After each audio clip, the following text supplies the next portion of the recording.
30,000 ಕೋಟಿ fur annum ಒಂದು ವರ್ಷಕ್ಕೆ. ಸರಿ ಆಯಿತು. ಮತ್ತು ನಮ್ಮ ಕಬ್ಬಿನ ಬೆಳೆಗಾರರಿಗೆ, ಸಿಹಿ ನಾಡಿನ ಸಿಹಿ ಜನತೆಗೆ ಏನು ಕೊಡ್ತಾ ಇದ್ದಾರೆ?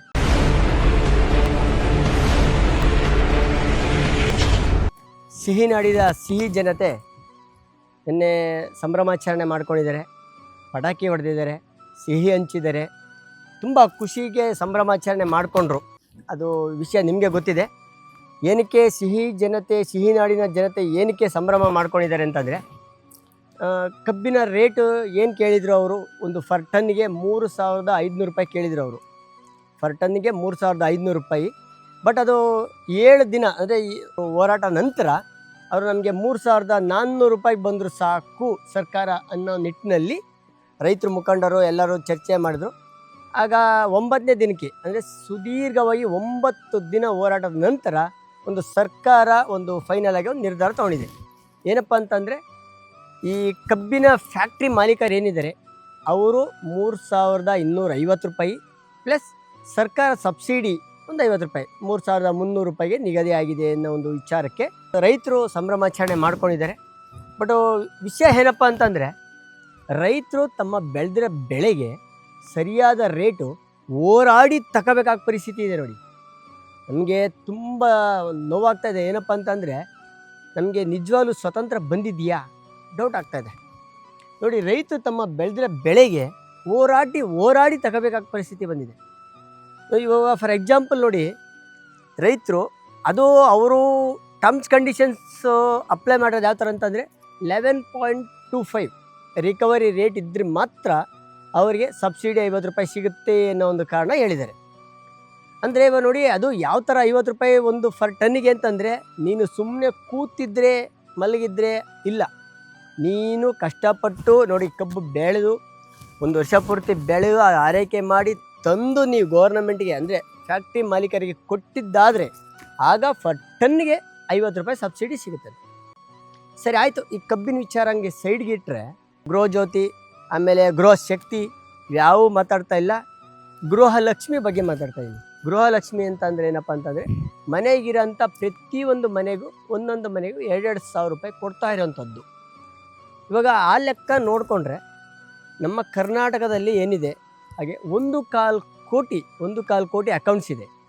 ಅವರಿಗೆ ಫರ್ ಮಂತು 2,000 ರೂಪಾಯಿ ಅಂತಂದರೆ ಪ್ರತಿ ತಿಂಗಳು 2,500 ಕೋಟಿ ಪ್ರತಿ ತಿಂಗಳು ಇಂಟು 12 ಅಂದರೆ ಒಂದು ವರ್ಷಕ್ಕೆ ಮಾಡಿಕೊಂಡ್ರೆ 30,000 ಕೋಟಿ ಖರ್ಚು ಮಾಡ್ತಾ ಇದೆ ಸುಮ್ಮನೆ ಕೂತಿರೋ ಅಂಥ ಹೆಣ್ಮಕ್ಳಿಗೆ. ಅದು ನಾನು ತಪ್ಪು ಅಂತ ಹೇಳ್ತಾ ಇಲ್ಲ. 30,000 ಕೋಟಿ ಫರ್ ಆ್ಯನಮ್ ಒಂದು ವರ್ಷಕ್ಕೆ. ಸರಿ ಆಯಿತು. ಮತ್ತು ನಮ್ಮ ಕಬ್ಬಿನ ಬೆಳೆಗಾರರಿಗೆ, ಸಿಹಿ ನಾಡಿನ ಸಿಹಿ ಜನತೆಗೆ ಏನು ಕೊಡ್ತಾ ಇದ್ದಾರೆ? ಒಂದು ವರದಿ ಪ್ರಕಾರ ಹಿಂದಿನ ವರ್ಷ ಅಂದರೆ ಲಾಸ್ಟ್ ಇಯರ್ ಕಬ್ಬು ಎಷ್ಟು ಉತ್ಪತ್ತಿ ಆಗಿದೆ ಅಂತಂದರೆ 5,60,00,000 ಟನ್. ಇದು ಒಂದು ಇನ್ಫಾರ್ಮೇಷನ್ ಪ್ರಕಾರ ಕಬ್ಬು ಎಷ್ಟು ಔಟ್ಪುಟ್ ಬಂದಿದೆ ಅಂತಂದರೆ 5,60,00,000 ಟನ್. ಇವಾಗ ಸಬ್ಸಿಡಿ ಕೊಡ್ತಾ ಇರೋವಂಥದ್ದು ಫರ್ ಟನ್ಗೆ 50 ರೂಪಾಯಿ ಹೆಂಗೆ ಕೊಟ್ರು, ಫರ್ ಟನ್ಗೆ 50 ರೂಪಾಯಿ ಕೊಟ್ರು 5,60,00,000 ಟನ್ಗೆ ಇಂಟು 50 ರೂಪಾಯಿ ಹಾಕ್ಕೊಂಡ್ರೆ ನಿಮಗೆ ಎಷ್ಟು ಸಿಗುತ್ತೆ? 280 ಕೋಟಿ. ಅದು ಎಷ್ಟಕ್ಕೆ? ಒಂದು ವರ್ಷಕ್ಕೆ.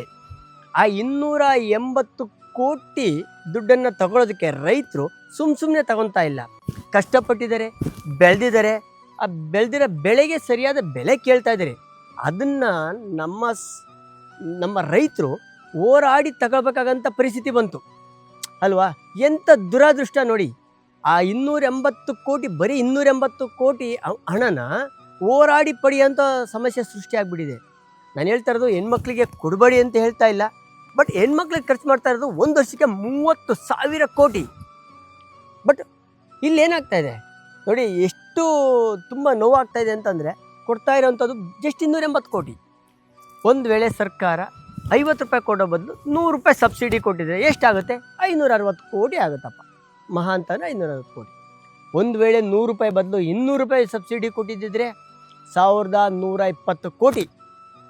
ಜಸ್ಟ್ ಗೃಹಲಕ್ಷ್ಮಿಗೆ ಏನು ಕೊಡ್ತಾ ಇದ್ದಾರೆ ಅದ್ರಾಗೆ ಅರ್ಧ ದುಡ್ಡು, ಒಂದು ತಿಂಗಳಿಗೆ 2,500 ಕೋಟಿ ಕೊಡ್ತಾ ಇರೋಂಥ ದುಡ್ಡು, ಜಸ್ಟ್ ಅರ್ಧ ದುಡ್ಡು ನಮ್ಮ ರೈತರಿಗೆ ಖರ್ಚು ಮಾಡಿದಿದ್ರೆ ಇವತ್ತು ಅವ್ರ ಫೋಟೋ ಮನೇಲಿ ಹಾಕೊಂಡ್ಬಿಡ್ತಾ ಇದ್ದೀನಿ. ಮಾನ್ಯ ಶ್ರೀ ಮುಖ್ಯಮಂತ್ರಿ ಸಿದ್ದರಾಮಯ್ಯನವರಿಗೆ ದಯವಿಟ್ಟು ಸರ್ಕಾರ ಎಚ್ಚೆತ್ಕೊಂಡು ಈ ಕಷ್ಟಪಡೋಂಥ ಜನತೆಗೆ ಕೊಡಿ.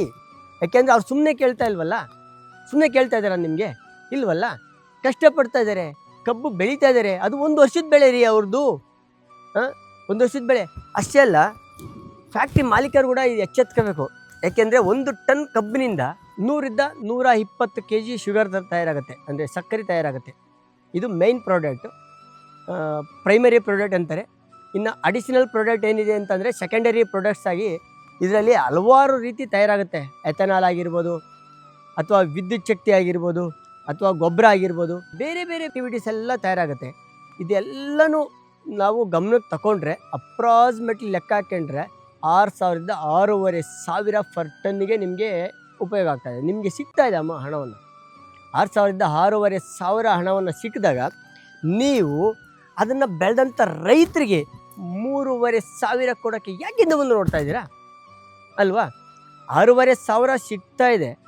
6,500 ಸಿಕ್ಕಿದಾಗ ಅದರಲ್ಲಿ ಖರ್ಚು ಅಂತ ಒಂದು 1,000 ರೂಪಾಯಿ ತೆಗೆದ್ರೂ 5,500 ರೈತರು ಕೇಳಿದ 3,500, ಇನ್ನು 2,000 ರೂಪಾಯಿ ಉಳಿಯೋವಂಥದ್ದು. ದಯವಿಟ್ಟು ಸರ್ಕಾರ ಮತ್ತೆ ಎಚ್ಚೆತ್ಕೊಂಡು ದಯವಿಟ್ಟು ಕಷ್ಟಪಡ್ತಾ ಇರೋಂಥ ಜನತೆಗೆ, ದಯವಿಟ್ಟು ಒಂದು ರೈತರಿಗೆ, ಅದು ಎಕ್ಸ್ಪೆಷಲಿ ರೈತರು ಅಂತಂದರೆ ತಮಾಷೆ ಮಾತಂತಲ್ಲ.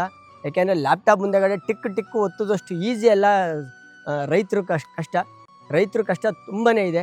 ದಯವಿಟ್ಟು ಎಚ್ಚೆತ್ಕೊಂಡು ಅವರಿಗೆ ಸರಿಯಾದ ರೀತಿಯಲ್ಲಿ ಸಬ್ಸಿಡಿ ಆಗಿರ್ಬೋದು ಅಥವಾ ಬೇರೆ ಬೇರೆ ಆ್ಯಕ್ಟಿವಿಟೀಸ್ ಆಗಿರ್ಬೋದು ರೈತರಿಗೆ ಸಪೋರ್ಟ್ ಮಾಡಬೇಕು.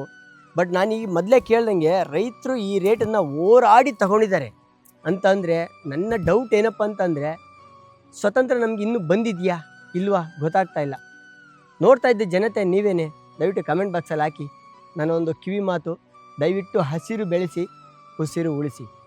ಮತ್ತೊಂದು ಇಂಟ್ರೆಸ್ಟಿಂಗ್ ಟಾಪಿಕ್ನೊಂದಿಗೆ ಮತ್ತೆ ಸಿಗೋಣ. ಅಲ್ಲಿವರೆಗೂ ಬಾಯ್.